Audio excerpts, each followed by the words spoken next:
Good morning and welcome to Rising. We have another great show for you today on this lovely Thursday morning, the last day before the storm. I guess. People are so freaked out about this. I am a doubter. I think there'll be a little light dusting of snow and we'll all be fine. We'll all go about our way. But people are, taking all the store shelves. They're talking about they wanted to bring us into a hotel this weekend to stay here. But I live right over there. It was just crazy. I won't do it. I live right there. As somebody who lived for years in Denver, don't take a storm warning as a joke, okay? No, it could get crazy. I lived in Michigan where so you understand. There's a giant pile of snowfalls and then they plow all the roads within like 8 hours of that happening and everything's fine. I know, but have you been in a blizzard before? Sometimes it gets a little hectic. It's hard to get to places like work, so that's why they want you to be here. I'm used to maybe here in the South they're not prepared for inclement weather, but I think everybody's being a little bit of a baby about it. Oh, well, coming up on Rising, the House Oversight Committee voted to hold former President Bill Clinton and former Secretary of State Hillary Clinton in contempt of Congress after they skipped depositions in relation to Jeffrey Epstein. Plus, President Trump says that he will not use force to acquire Greenland and that he's reached a deal with NATO with regards to the Arctic island. Great. Taco. And remember that time Senator Ted Cruz... I'm going to calm down. Remember that time Senator Ted Cruz left for Cancun in 2021 when a deadly winter storm hit Texas? Well, the senator apparently flew to California recently as the lone state is preparing for this winter storm that we were all talking about. We'll see what he has to say for himself. But first, Robby, what's on your radar? Well, CNN's Scott Jennings is spitting fire, objecting to bald-faced lies spouting by one of his fellow panelists. Now, we already discussed some of the clips from that recent episode, but I was gobsmacked when I saw this one. Cameron Kasky, progressive commentator and briefly a Democratic candidate for the House, he accused President Trump of being part of a sex-trafficking ring. Jennings rightly called him out for uttering such an absurd lie. Watch this.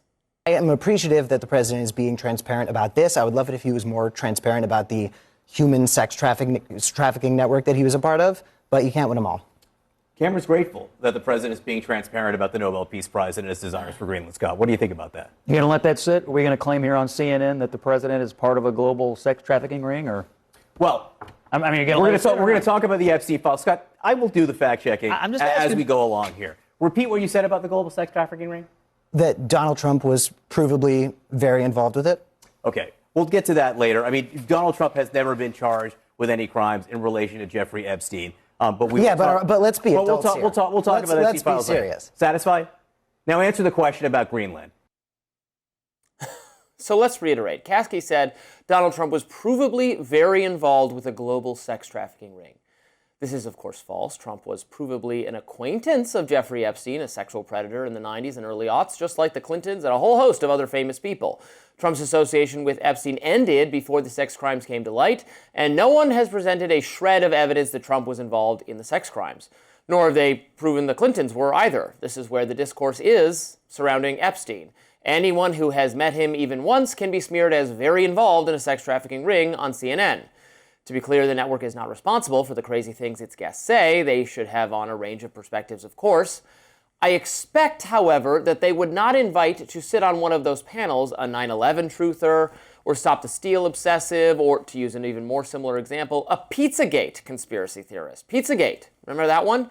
You may recall that it was an online social media conspiracy promoted by fringe far-right personalities, that there was an underground child sex ring at a pizza place in Washington, D.C., and it was somehow connected to the Clintons and to other high-profile Democrats. Responsible mainstream journalists worked to debunk the conspiracy theory. They did not invite its adherents to become regular commentators on CNN. My, how times have changed. In fairness to Kasky, the Epstein sex trafficking ring is real, and it has real victims, and it is right to keep seeking answers about who else might have been involved with it. I support efforts by Thomas Massie, Ro Khanna, and others to release all government files relating to Epstein, and I've criticized the administration for moving slowly on that. But you just can't say that Trump is provably very involved in a sex trafficking ring. That's totally false, and it's made up, and it's the kind of vicious smear, in fact, that discredits good faith efforts to expose Epstein and his fellow abusers. And Trump is a litigious man, and I wonder if he caught wind of that clip because it seemed a little bit defamatory to me. Well, like you very said, involved, First of all, Abby Phillips can't take vacation anymore because if she was there, she probably would have just cleared that up. But also, Scott Jennings rightfully asked the host to correct it because it's not so they the don't job. Get sued. Yeah, it's not the job of the commentators. Like, it is their job to be well read and state facts more than their analysis leading. Like, you hope that the people that are given this platform that people automatically assume is of expertise will actually do some research and make sure that they're making proven statements. But when it happens that something that you say is miscalculated or overstated, the host should certainly clear it up, right? That's the job of CNN. But also overstated, just a lie. What if I wanted to have on one of those people who thought the Clintons murdered Seth Rich or something? Remember that conspiracy? All those various. Yeah, I know, but say someone has Candace Owens on. She's saying conspiracy theories. You say some conspiracy theories are worth giving air to. So you have to correct that nothing has been proven. That's the host's job. But this is exactly how a real issue turns into like a partisan back and forth and a partisan sludge, because you can prove that the president needs to come forward and say more about Epstein and say that you don't like the way that the administration is handling the documents, the fact that they released only 1% and have millions of more pages, 500 different people combing through these things, redacting everything. You can say that firmly with your chest as a contributor that doesn't like the way that the administration is handling this. But you don't have to start to add fluff in there to make the president feel guilty of more than we have any type of proof of. People are saying you're not handling this well. We've seen several polls say they want more information. The American public wants more information. But trying to say that the president and connecting dots that just aren't there, that criminalize him. I'm forced to consider that this commentator is representative of a wide swath of the population, a representative of liberal, progressive, democratic thought. Democrats have convinced themselves that Trump is provably involved with Epstein in the same way that some on the right have convinced themselves the Clintons are provably involved. And I said this yesterday, and I will continue to say it, that this has moved into conspiracy theory territory because people are, for the most part, partisan and only interested in this story to the extent it tarnishes in their mind their political enemies, when this is really not the case, and that there is no evidence that we can connect the political folks to what Epstein did that was wrong. We can look very critically and with skepticism at some of his ongoing associations with political figures, maybe like Steve Bannon, Stacey Plaskett, and others that I keep mentioning, where they had ongoing contact with, not any evidence of actual sex criminal behavior on their part, but continued contact with him well into the end of his lifetime that we would like to know more information about. But even that is just, why did you keep talking to a guy who had been, to prison for this? It's not, there's no evidence against them of sexual impropriety either.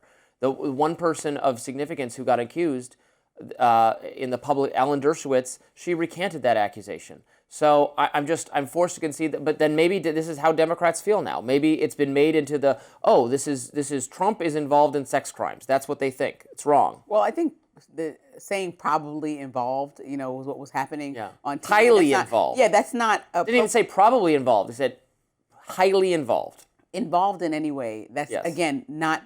We're steering so far away from the actual issue, which is to provide a victim-centered response. Epstein was an actual criminal. We know that Ghislaine Maxwell was a convicted criminal and still is behind bars. And so even if it doesn't matter if you care about this to understand how this can never happen again and want to follow the money and follow the connections possibly to foreign governments that may have protected Epstein, if you want to figure out how to center victims in your response and solve this for the victims of people that we know have been their lives have been diminished by Epstein and his crimes, then these are all reasons to move forward. But every time we start to add this in and look at Bill Clinton, which we'll talk about more later, and look at the president, these are fine to hand out. But when they become partisan games, this is when it gets exhausting, and we're losing the entire point of why people actually began to care, or like me, got more interested in finding out and getting to the bottom of what's going on with Epstein. I mean, it's entertaining at some level when people are posting pictures of old birthday cards, but at some point, there are real people out here whose lives were completely changed by this man in a very terrible way. And so I think that at the least, we should try to get them real answers that they're looking for.